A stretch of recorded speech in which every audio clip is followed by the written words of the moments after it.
Shalom, shalom, shalom, Rastafari.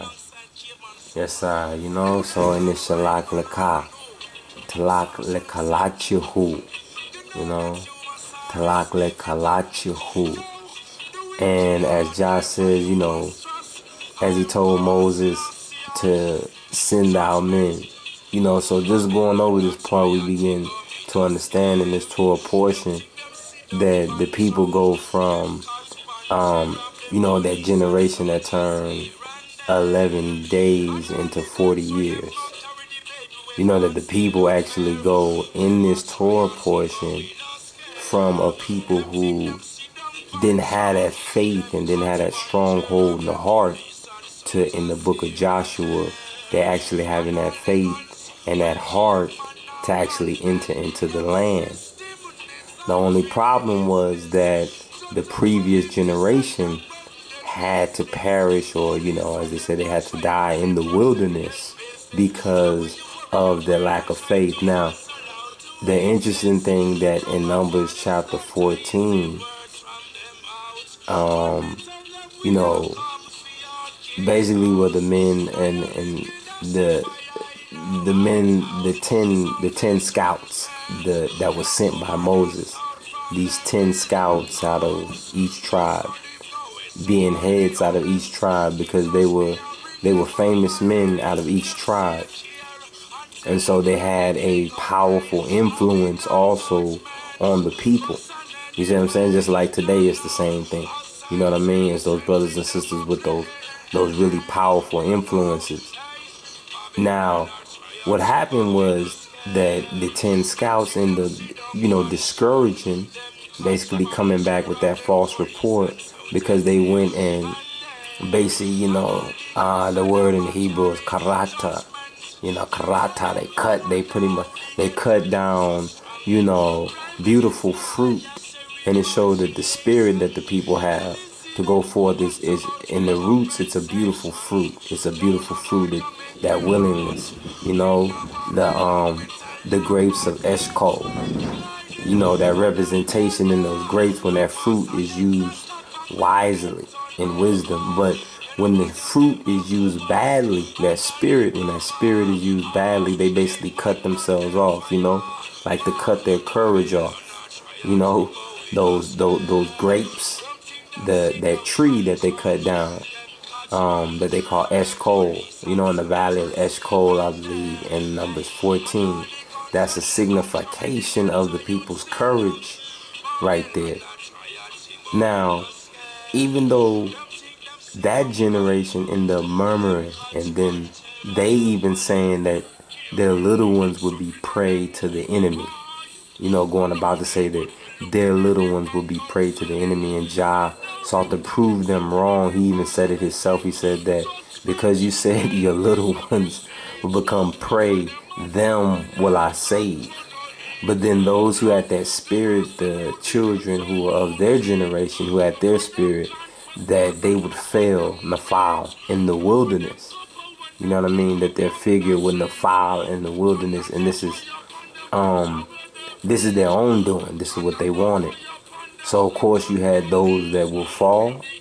You had them that were going to fall because of lack of belief. And you have those that will go forward, but it's only a small remnant though. Those little ones, the little ones, what does Jesus Christ say? And if you harm one of these little ones, you better off tying a millstone around your neck and being thrown into the sea, right? Yes, it's better for you to be thrown alive into the sea with a millstone tied around your neck than to offend one of these little ones, or to harm one of these little ones. The true children of Jerusalem, who are of the spirit of Abraham, the real Hebrews, the real Israelite peoples, the real black peoples who believe in who they are in the Almighty Jah Rastafari. So this faith that we have is very, very, very important. And again, as we said, even though the people murmured and they fell in the wilderness for 40 years, we had that return generation in the book of Joshua who understood the Moog, the Moog, the fainted, how the enemy was Moog, you know, and how Rahab hit those two spies on the the roof, or the top of the altar, as it is said in, you know, in the book of Joshua, chapter 2, verses, not verse 18, because then that's a whole nother area when we get there. Though, just speaking of this now, you know, when the people had the right courage, and Yehoshua, Joshua, you know, like Jesus Christos, Jesus Christ, and that example, sending the children forward. So in their faith, in their heart, they send themselves forward first. Send themselves forward. You know, send for yourself. You know, as Moses did here. And the lesson is that since they had that heart and they understood, then they understood that the people understood that their God, Yahweh, Jah, Rastafari, melted the heart of their enemies. Their enemies heard the fame of them since the Red Sea. You know what I mean? But that generation that didn't Amen, they would have never made it to the point to even know that. You know what I mean? Because they didn't even Amen enough to go even partially of the way to see so, to believe so, to go. You know, and this is what's important about this Torah portion right here, the Shalak Lakah. You know, so as we start over here in Numbers chapter 13, and the Yahweh, before we begin, Baruch Ata Yahweh Eloheinu, Lek HaOlam, HaMotze, Lekom, Min HaAretz. Yes, I pierced the dragon with the flaming sword of the cock, the carrot.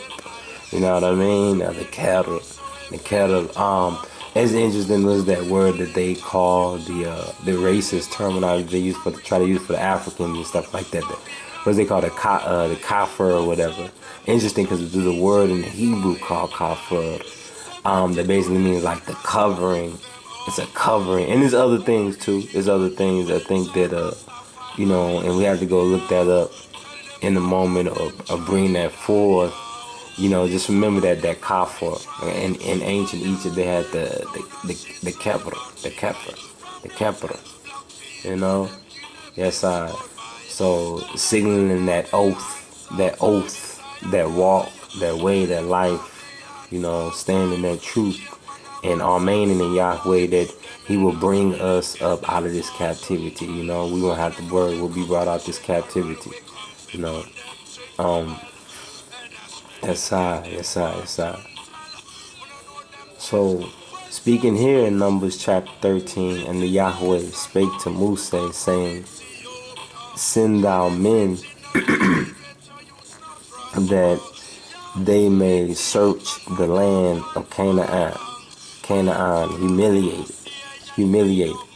Now that's a spiritual conception, you know, humiliated in the choice to take land from another people that didn't belong to them, or settle on land that wasn't there, that they were told not to settle on, and go along with the consequences. And that signification, just looking at Canaan, you know what I mean? We get that resemblance, so we understand, okay, that's that humiliation. You see what I'm saying? And we're not even getting into the basis of race. We're just speaking about certain type of action, like such as that would be the result of heavy exploration, so-called exploration or colonialism, even. You know, His Majesty, that's what His Majesty is sought to do with Africa, all of Africa and all of the world, actually decolonialize. You know what I'm saying? Because His Majesty also, he obviously understood the wrong in that, the sin in that, the evil in that. You know what I mean? A form of turning humans into merchandise. The merchants. You know, the merchants and the 7 Canaanite nations and those bad spirits that they use. Because it became an issue as far as race. And one you can look at it as the issue as far as race. But then what do you do with the evil in every race? You see what I'm saying? Because then there it's not pointed just at in one source. What do you do with the sin of every race? So you must get rid of sin out of every race. You know, and keep the clean and the holy and the righteous of every race. Which, of course, by assumption and looking at the world, since majority of the world going one way, then we can see there's only a remnant of each of those chosen people. You know, we give thanks to that on all four corners. Give thanks to the Almighty Jah Rastafari for those chosen to carry the sword. You know, yes I bless.